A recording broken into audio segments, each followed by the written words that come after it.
नमस्कार जय माता समलेई समस्त को मो यूट्यूब चैनल को स्वागत करछि। आशा करछि आपण माने समस्त बहुत भलरे थिबे।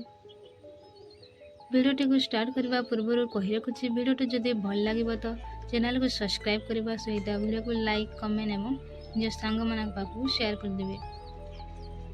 तो पूर्व क्लास गुडी करे आमे गीति काव्य बा खंड काव्य और चंपू काव्य सारी दैछि। एबे आलोचना करिबा आमे गद्य काव्य।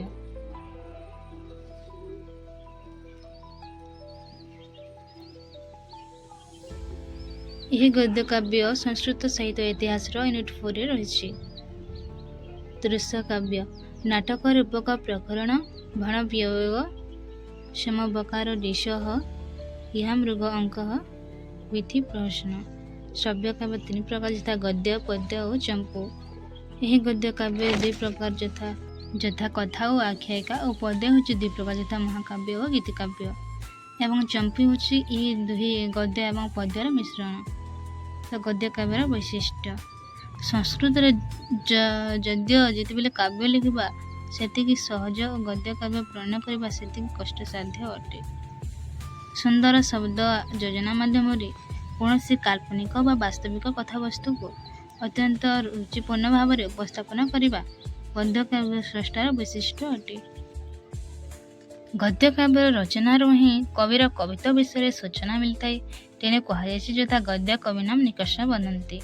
यार अर्थ होछि गद्य काव्य को कवि मानकर निकष पत्थर व कसटी पत्थर बोली कहुए। जेभली सुवर्णर वास्तव शुद्धता को जानिबा पय निकष पत्थर रे परीक्षा करा जायथाय, ठीक सेही परि कविर वास्तव परिचय कविता जानिबा पय गद्य काव्य रूपी निकष पत्थरर सहायता निया जायथाय।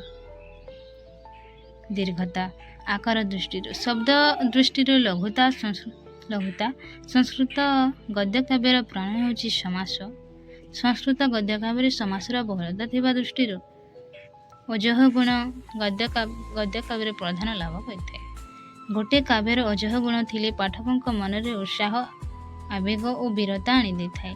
कवि व शास्त्रकार केवल गद्य माध्यम ही शास्त्रीय सिद्धांत गुड़ी को अनायास प्रकाश करें। विभिन्न प्रकार जुक्तितर्क उपस्थापन कर शास्त्रीय सिद्धांत को प्रमाणित करने जो शैलीर आवश्यकता रही कवि से शैली ही गद्य काव्य रचना संभव कर। वेद वेदांत ब्राह्मण उपनिषद तथा अन्य दर्शन ग्रंथ गुड़िक गद्य शैली ही रचित होइछि। एबे देखिबा आमे गद्य काव्यर लक्षण और भेद। आलंकारिक माने गद्य काव्य को 2 भाग में विभक्त करिसेंति यथा कथा और आख्यायिका। आख्यायिकोपलब्ध था प्रबंध कल्पना कथा अर्थात जो कथा वस्तुर सत्यता थाए ताहा आख्यायिका एवं जो कथा वस्तु काल्पनिक होइथाय ताहा होछि कथा। इवे देखिबा गद्य काव्यर उत्पत्ति और क्रम विकास।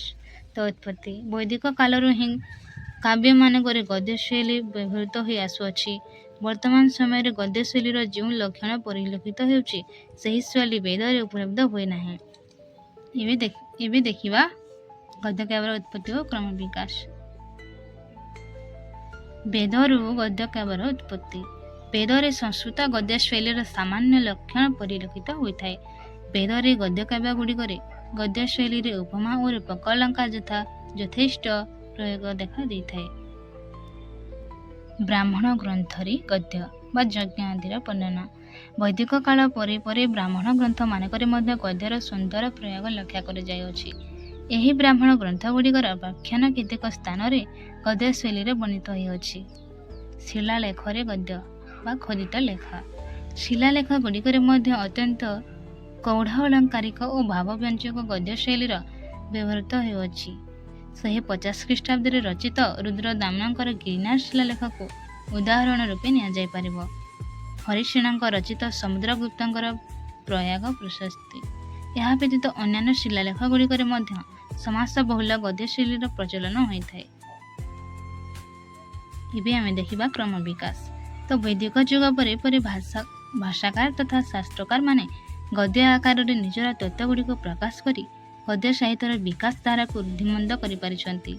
एही शास्त्रकार मानक मध्य विशिष्ट व्याकरण पाणिनि पतंजलि दार्शनिक शंकराचार्य एवं जयंत भट्ट अन्यतम। ମହାଭାଷ୍ୟକାର ପତଞ୍ଜଳି ନିଜର ବ୍ୟାକରଣ ସୂତ୍ରକୁ ଗଦ୍ୟ ଶୈଳୀରେ ରଚନା କରିଛନ୍ତି।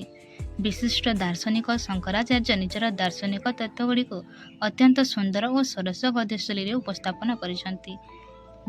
ଜୟନ୍ତ ଭଟ୍ଟ ହେଉଛନ୍ତି ନ୍ୟାୟଶାସ୍ତ୍ରର ଜଣେ ବିଖ୍ୟାତ ଆଚାର୍ଯ୍ୟ। ତାଙ୍କ ରଚିତ ନ୍ୟାୟ ମଞ୍ଜରୀର ଗଦ୍ୟ ଅତ୍ୟନ୍ତ ସରସ ଓ ପ୍ରାଞ୍ଜଳ ଅଟେ।